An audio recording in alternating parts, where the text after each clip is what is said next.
Hello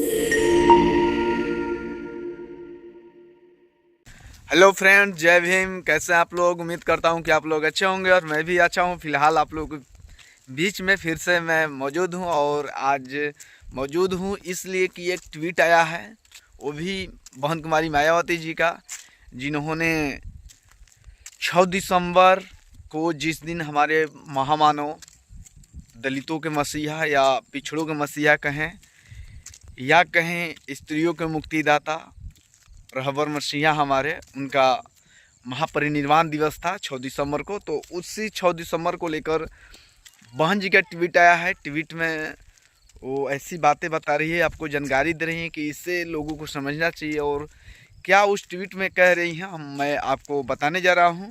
तो आप लोगों ने प्लीज़ कमेंट करके ज़रूर बताएं कि आप लोगों ने किस स्तर से बाबा साहब को नमन किए, श्रद्धांजलि अर्पित किए। तो हम लोग तो अपने यहाँ जाकर, वहाँ पर बाबा साहब का प्रतिमा के पास जाकर हम लोगों ने जो महापरिनिर्वाण दिवस है वहाँ जाकर उनको सशक्त नमन किया गया।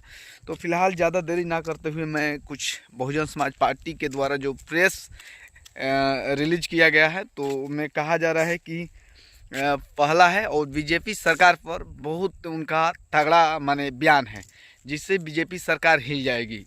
जो देश में स्थिति बना है, भले वो कैसे भी जीत जाए, कुछ भी षड्यंत्र करके इस देश में अपना राज चलाए, राजस्थान जीते, मध्य प्रदेश जीते या जीते हरियाणा या छत्तीसगढ़ जीते, कहीं भी जीते, लेकिन जो उनका स्तर है बहन जी का वो आगे बढ़ता ही रहेगा, घटने वाला नहीं है। और कितना भी हथकंडे अपना ले वो चुप रहने वाली नहीं है। तो इसी बीच वो कह रही हैं कि देश में रोजी रोटी के अभाव के साथ ही महंगाई की जबरदस्त मार के कारण आमदनी अठनी भी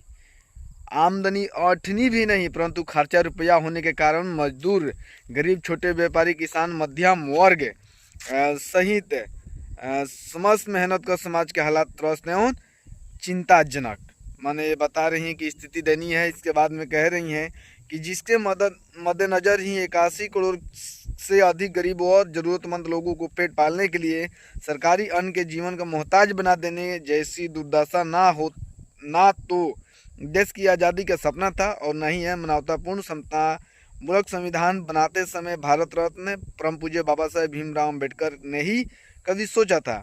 केंद्र और खासकर उत्तर प्रदेश सरकार का खजाना अगर धन से भरा है तो फिर यहाँ के करोड़ों लोगों का जीवन इतना गरीब, बदहाल और पिछड़ा क्यों?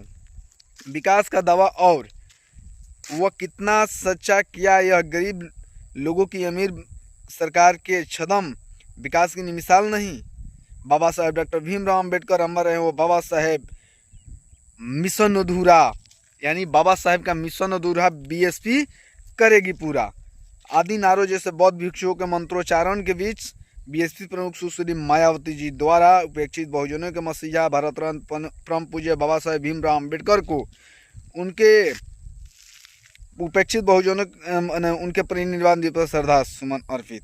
और इसमें वो कह रही हैं सबसे बड़ी बात की, जिसके मद्देनजर ही 81 करोड़ से अधिक गरीब और ज़रूरतमंद लोगों को पेट पालने के लिए और ना ही मानवतावादी समतामूलक संविधान बनाते समय भारत रत्न परम पूज्य बाबा साहब अम्बेडकर ने ही कभी सोचा था। मतलब वो कह रही हैं सबसे बड़ी बात है कि इस देश में लमसम 81 करोड़ लोग हैं जो रोज़मर्रा की ज़िंदगी माने जीते हैं और उनका बेहतर स्थिति नहीं है, बदतर स्थिति है।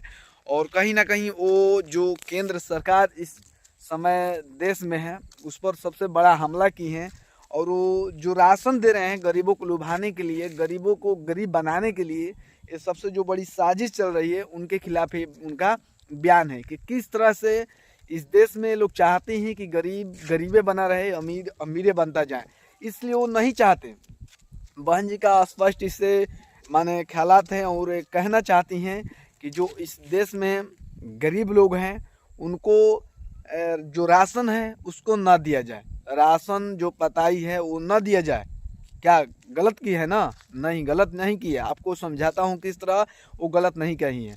और उनका कहना है डायरेक्टली है कि राशन पताई ना दो, वो चलेगा, लेकिन देना है तो तुम रोजगार दो, देना है तो तुम रोजगार दो, रोजी रोटी दो उनको, उनको माने भिखमंगे मत बनाओ, उनको भिखमंगे मत बनाओ, रोजगार दो उनको, शिक्षा दो, ताकि वो लोग जो निचला स्तर के लोग हैं जो नहीं पढ़ पाते हैं गरीबी के कारण, उनको आगे बढ़ाने के लिए तुम योजना चलाओ। तो ऐसे सारी चीज़ों को कह रही हैं। तो कहीं ना कहीं ये बहुत बड़ी बातें कही हैं कि माने समझिए कि 140 करोड़ जनसंख्या है हमारा देश का, और समझिए कि 81 करोड़, जिसमें माने 80 दूनी 160 होता है, मान तीन तिहाई में दो तिहाई स्थिति एकदम माने लगभग बदतर स्थिति है। और यहाँ पर रोज़मर्रा की ज़िंदगी से लोग तंग आ रहे हैं, और तंग होते होते किसी बीमारी के कारण किसी का डेथ हो जाता है, तो किसी के कई तरह से डेथ हो जाती है, तो बहुत सारे लोग भूखे भी मर जाते हैं। तो इस देश में ऐसा स्थिति बनी है। तो इस पर सबसे बहुत बड़ा कदम इनका है। तो आप इनके कदम को और इनके ट्वीट को किस स्तर से देखते हैं, तो प्लीज़ कमेंट करके ज़रूर बताएं। तब तक धन्यवाद। जय भीम, जय भारत, जय संविधान।